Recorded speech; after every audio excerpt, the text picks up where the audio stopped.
Bonjour et bienvenue dans cette présentation de l'outil cartographique de Tabloid.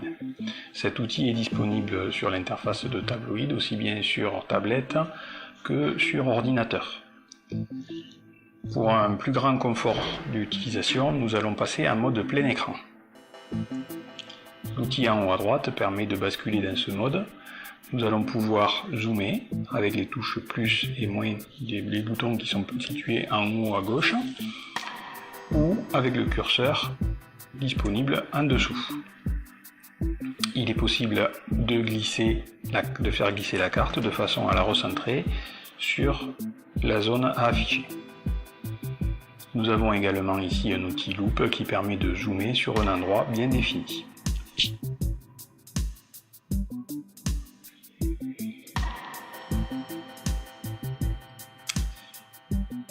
Un menu déroulant affiche la liste des couches disponibles. On trouve ici un objet container. En effet, nous sommes sur un tabloïd permettant la gestion des containers de tri sélectif de la collectivité. En début de liste, nous trouvons également un onglet fond de carte qui permet de choisir le fond de carte. Ici, nous avons donc l'orthophoto de l'agglomération. Nous pourrions basculer sur l'affichage d'une carte OpenStreetMap. Comme vous l'aurez compris, le clic sur le petit œil permet d'afficher ou de masquer les fonds de carte. De même, des petits crayons sont disponibles devant certaines couches. Ils indiquent que l'on peut donc écrire. En l'occurrence, nous avons choisi la couche container et nous pourrions créer un container grâce au petit crayon qui est ici. Il nous suffirait de cliquer sur l'outil création, puis de cliquer à l'endroit où nous souhaitons le container pour voir afficher le formulaire de saisie d'un nouveau container. L'outil positionné au tout début de la barre nous permet quant à lui d'éditer les containers existants.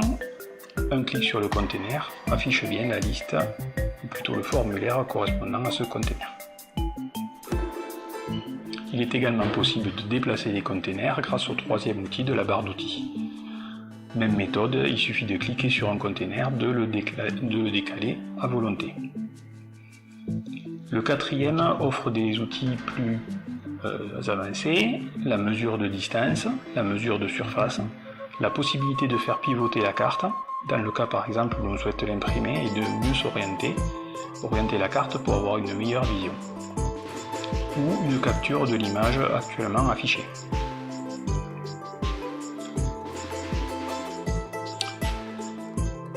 Le cinquième outil, couper, et suivi par l'outil coller, permet de déplacer sur des distances plus importantes que ce troisième objet que l'on avait vu tout à l'heure.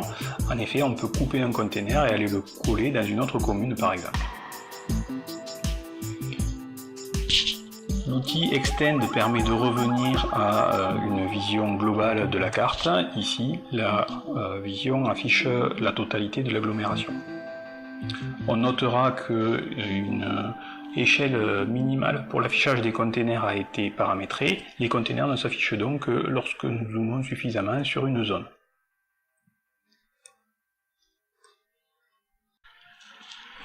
Nous avons ici personnalisé le style des containers de façon à refléter le type de flux dont il s'agit, les grilles correspondant par exemple à des OM privés.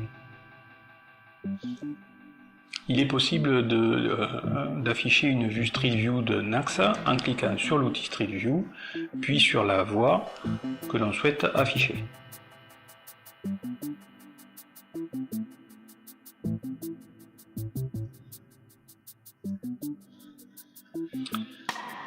De même, lorsque l'on utilise une tablette, nous pourrons, grâce à l'outil GPS, se positionner automatiquement sur le lieu où nous nous trouvons. Parmi les derniers outils, le lien permanent qui permet par un copier-coller de faire passer par email à la fois la position sur la carte sur laquelle nous nous trouvons actuellement ainsi que l'état d'affichage des couches et le niveau de zoom. La personne, si elle a les droits, se retrouvera donc exactement sur la même vue que celle que nous avons actuellement. Un dernier outil permet l'impression. Vous constaterez que chaque outil est accompagné d'infobulles qui permettent d'aider l'utilisateur. L'outil impression permet donc d'afficher une zone que l'on définit à l'aide de la souris. Lorsque nous aurons défini à la fois un format et une résolution, puis cliquer sur OK, un PDF sera généré que nous pourrons soit envoyer à quelqu'un, soit imprimer selon le souhait. Une case recherche permet de chercher une adresse et bien sûr de se retrouver sur cette adresse par un simple clic. À travers l'outil cartographique, il est possible de filtrer. On retrouve les filtres que l'on peut avoir sur une vue liste. Donc dans notre cas, par exemple, les flux, où on peut se limiter aux OM privés ou au textile. Je ne sais pas si on en a. Oui, il n'y a qu'un textile sur la zone que l'on affiche.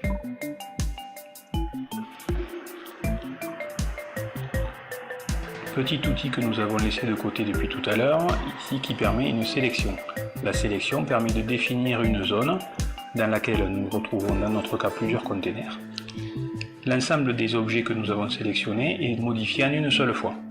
Ici, 5 éléments sont sélectionnés, nous allons donc ici saisir des modifications pour l'ensemble de ces éléments.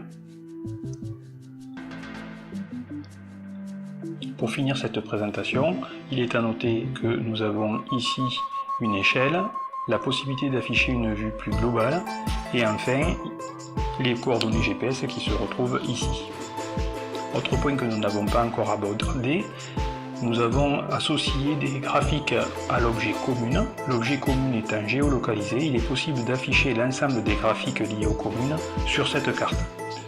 Pour ce faire, il suffit ici de venir sélectionner les graphiques que nous avons créés.